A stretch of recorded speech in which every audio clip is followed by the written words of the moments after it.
Ahora vamos a responder una inquietud.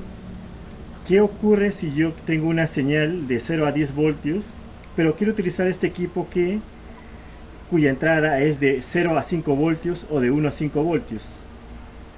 Si yo trato de conectar esa señal de 0 a 10 voltios directamente al equipo, simplemente se quema la entrada de señal, porque su límite es de 5 voltios. Entonces, para poder utilizar una entrada de 0 a 10 voltios, lo que necesito hacer es un divisor de tensión.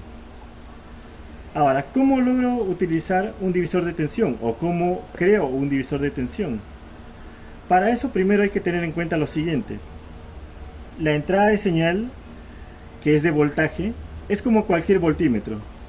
Todos los voltímetros tienen una impedancia alta de entrada, es decir, es del orden de los megaohmios o de los gigaohmios. Por lo tanto, la resistencia que se va a utilizar para divisor de tensión tiene que ser menor, del orden de los ohmios o de los kiloohmios. Ahora hay que tener en cuenta lo siguiente. Si utilizamos una resistencia muy baja, lo que va a ocurrir es de que la fuente de tensión, al tener un voltaje, digamos, del orden de 10 voltios, si elegimos una resistencia de 1 ohmio, por ejemplo, entonces 10 entre 1 ohmio y 1 ohmio que están en serie serían 5 amperios, lo cual sería una corriente excesiva para el equipo y por lo tanto el equipo se quemaría, ya que generalmente los equipos que arrojan señales de voltaje en DC son de muy poca corriente, es decir, muy poca potencia, máximo unos 100 a 200 miliamperios. Entonces, para tener un trabajo óptimo de lectura, lo recomendable es utilizar resistencias del orden de entre 10 a 20 kiloohmios. Para nuestro ejemplo, estamos utilizando un divisor de tensión basado en dos resistencias de 10 kiloohmios. La fuente de 10 voltios colocada en un extremo y la otra resistencia colocada entre los terminales que corresponden a la entrada de voltaje y el otro extremo en el 0 voltios del generador de 10 voltios.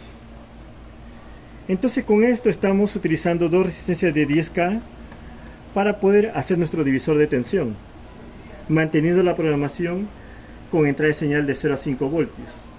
Entonces verificamos ahora.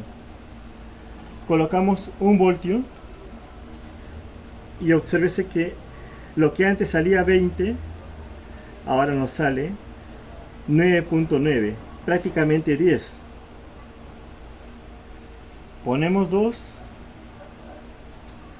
y lo que antes salía 40 ahora sale prácticamente 20. Ahora se preguntarán por qué sale 19.9, por qué no sale 20 exacto.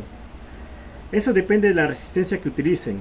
Si es una resistencia de las económicas que tienen una tolerancia de 5% o de 1%, significa que va a haber un margen de error. Pero si eligen resistencias de precisión, en este caso dos resistencias de precisión de 10K, por lo menos por un cuarto de vatio o de medio vatio, entonces la división le va a salir más exacta. Y en ese caso sí podrán visualizar en 20. Poniéndole 3, visualizarían 30 directamente.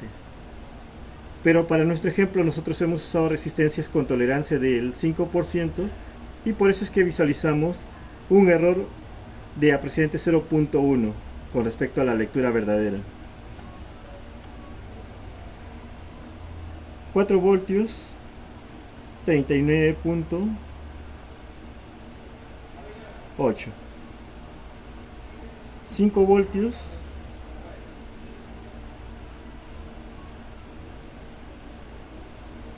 49.8.